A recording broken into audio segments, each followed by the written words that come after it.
Ya, assalamualaikum warahmatullahi wabarakatuh. Waalaikumsalam warahmatullahi wabarakatuh. Ini Gus, jadi kita mau bahas tentang tema yang lagi banyak. Jadi banyak, ini latar belakang dulu ya gitu. Banyak teman-teman saya atau orang-orang juga itu yang tanya tentang keadaan zaman sekarang, overthinking gitu. Mhm. Nah, karena saya kira jenengan ini kan kompeten ya, banyak lah kompeten dalam bidang tasawuf, terlebih kan sampean memulazamai hikam Ibnu gitu.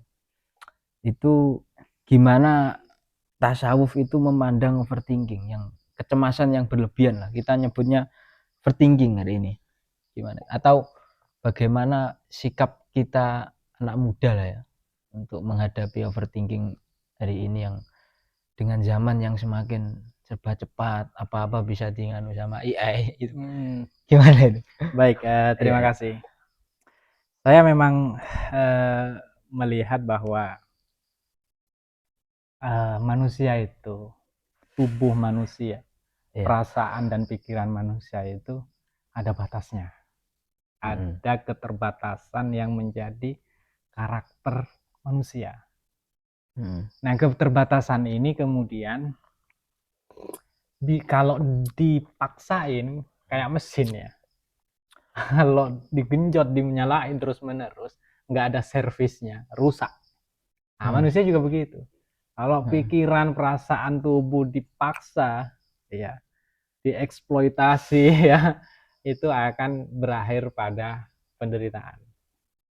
Nah, gitu. jadi Itu. jadi kita itu mesin ya sebenarnya Gus ya. Ya, kita tubuh biologis manusia itu Mm. tunduk pada hukum alam kita ini. Mm. Jadi ada batasnya. Mm. Maka kalau kita memaksa akal yang terbatas, Mm. mengikuti arus informasi yang berlebihan, kita akan menjadi kelelahan. Oh. Tapi beda kalau kita memiliki akal, kecerdasan yang cukup mumpuni ya. Semakin banyak informasi, semakin menyenangkan. Kayak penelitian itu, semakin Mm. banyak data, semakin menyenangkan. Menyenangkan. Nah, begitu juga dengan perasaan. Kalau kita memiliki jiwa yang agak lapang, Mm. semakin banyak ujian hidup ya, melihat peristiwa yang beragam itu menyenangkan, menggali hikmah dari setiap peristiwa. Tapi kalau hati kita agak sempit, Mm. nah itu lelah jiwa kita itu. Nah, Mm. gitu. Sama dengan tubuh. Kalau kita bekerja tapi pekerjaan kita tidak menyenangkan, cepat lelah. Mm. Ya, tapi kalau Anda hobi ya, hobi eh, naik gunung misalnya, Mm. walaupun lelah secara fisik, tapi itu menyenangkan, hilang rasa lelah. Nah, jadi Mm. lelah, menderita dan eh, hampir putus asa itu Mm. efek memaksakan diri dan tidak senang kita pada pekerjaan kita. Saya Mm. rasa itu. Terus tasawuf itu bisa ngasih solusi nggak? Maksudnya bagaimana tasawuf berperan dalam Hmm. eh, kecemasan berlebihan teman-teman saya lah, khususnya teman-teman juga. Itu kan penting soalnya. Nanti barangkali teman-teman bisa memperoleh suatu angel yang baru dalam menenangkan kecemasan dia, karena banyak orang itu yang cemas kemudian melampiaskan dengan misalnya jalan-jalan atau apa, tapi setelah itu ketika jalan-jalan ya agak tenang Gus, habis itu ya anu lagi, merongrong lagi. Itu hari ini kayak gini loh Gus, kayak saya misalnya umur berapa gitu ya, ada orang umur 27 itu saldonya misalnya baru nggak punya uang lah ya, kemudian ternyata di Instagram atau di apa itu banyak sekali arus informasi yang kemudian membuat standar umur 27 kok belum dapat apa-apa. Hmm. Itu menyiksa banget gak sih Gus kayak gitu? Kalau tasawuf ya sudut pandangnya, Hmm. saya rasa ulama-ulama tasawuf ini menawarkan obatnya yang Hmm. beda-beda. Seperti dokter ya. Hmm. Setiap dokter itu memiliki kemampuan diagnosis terhadap penyakit dan resep obat yang beda-beda. tergantung rumah sakit umum apa rumah Oh, sakit iya, iya. khusus, dokter Ya, spesialis cocok. atau dokter Ya. umum gitu ya kan. Iya, iya. Gitu ya. Iya, iya.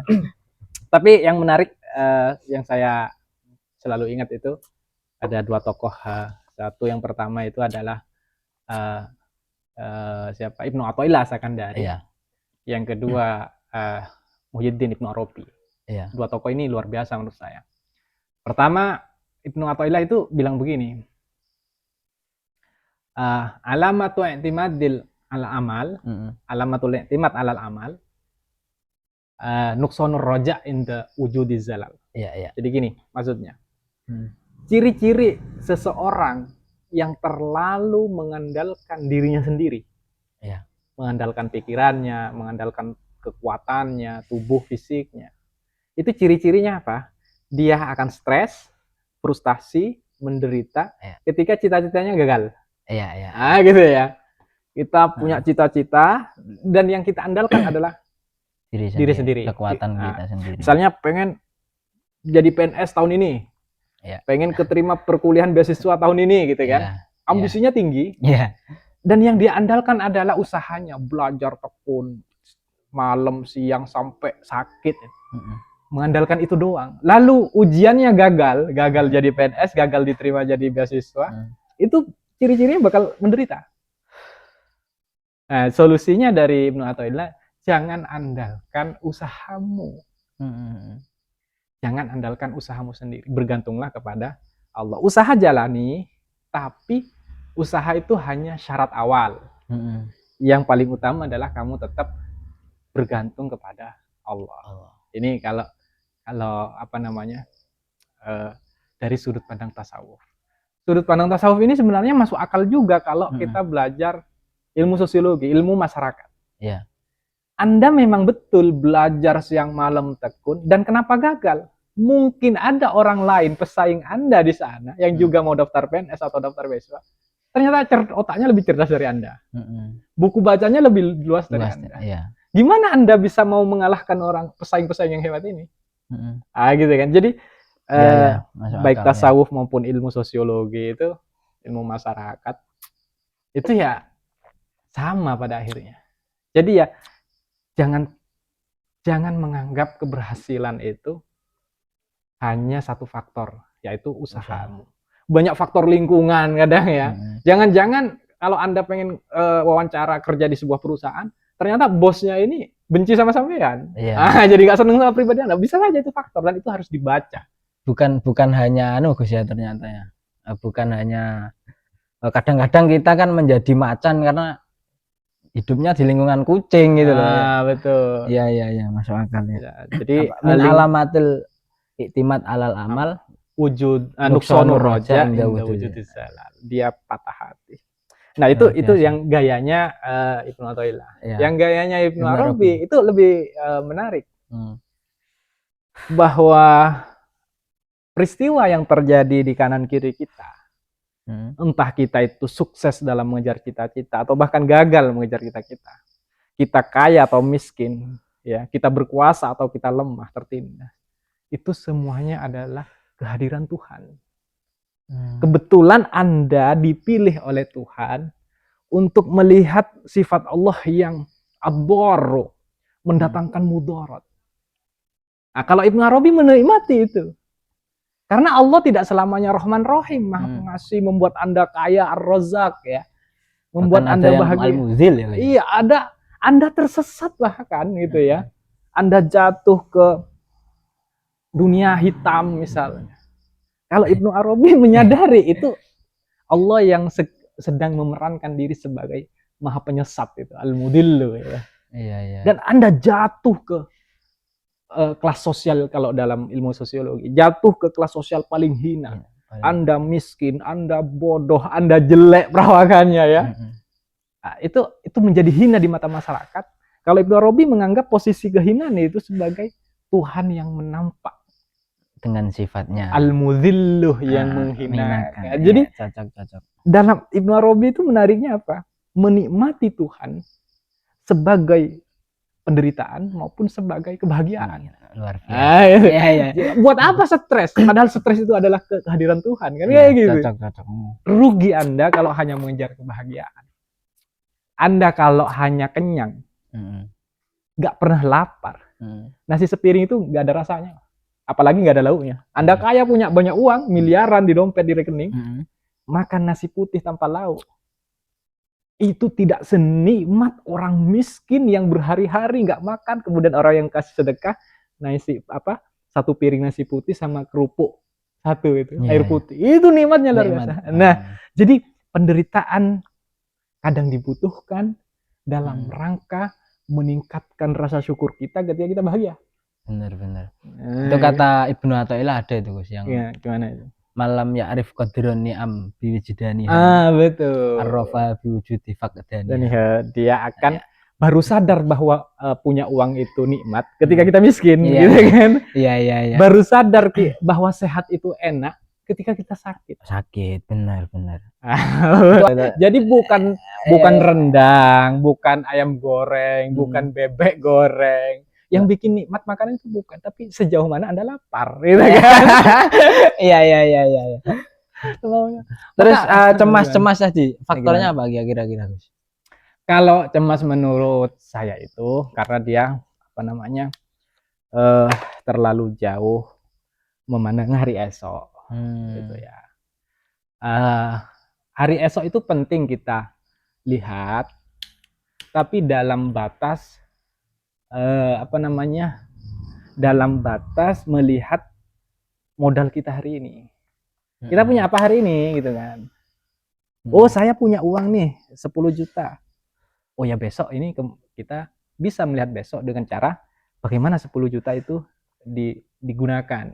Buka usaha, buka warung kelontong, nggak mungkin ya, buka usaha jajan pasaran atau apalah itu. Tapi kalau kita punya uang 10 juta, mimpi kita bisa menghasilkan miliaran per hari, itu tidak realistis dan membuat Anda ketakutan. Membuat sakit malah. Sakit gitu kan, sakit.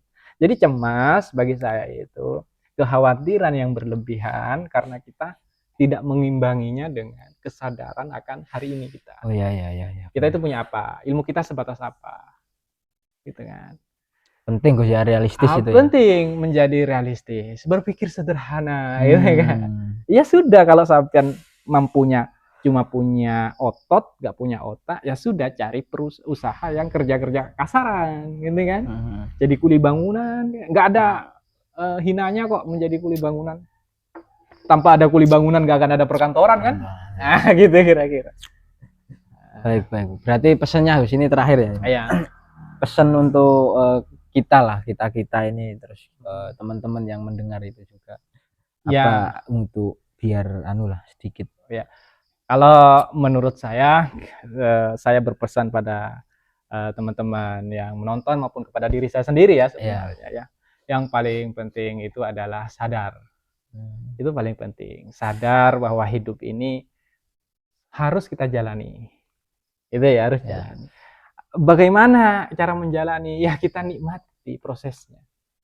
Kalau kita kebetulan lahir dari keluarga yang punya, ya manfaatkan modal-modal yang ada, jaringan orang tua, kekayaan orang tua untuk memperbaiki diri. Tempuhlah pendidikan yang lebih baik, gitu kan. Kalau kebetulan sebaliknya kita lahir dari keluarga yang kurang punya, gitu, keterbatasan ekonomi orang tua, maka perbaikilah diri sendiri, jangan mengandalkan orang lain. Andalkan diri Anda sendiri. Anda bisa kok memutus mata rantai kemiskinan, gitu. Ya, karena kemiskinan itu bukan pusaka warisan orang tua. Orang tua, bapak ibu kita boleh miskin, tapi kita jangan. Kita bisa itu. Bisa. Orang tua kita mungkin tidak berpendidikan, tidak lulus MI, MTS, aliyah gitu. Tapi kita bisa kuliah S1, S2, S3. Jadi sadar diri itu penting. Optimis menjalani hidup ini. Baik. Cukup di sini ya? Ya, boleh. Cukup teman-teman, terima kasih. Besok akan insya Allah ada lagi, entah itu 1 bulan atau berapa bulan. Baik. Terima kasih. Itu saja ya. Assalamualaikum warahmatullahi wabarakatuh. Waalaikumsalam warahmatullahi wabarakatuh.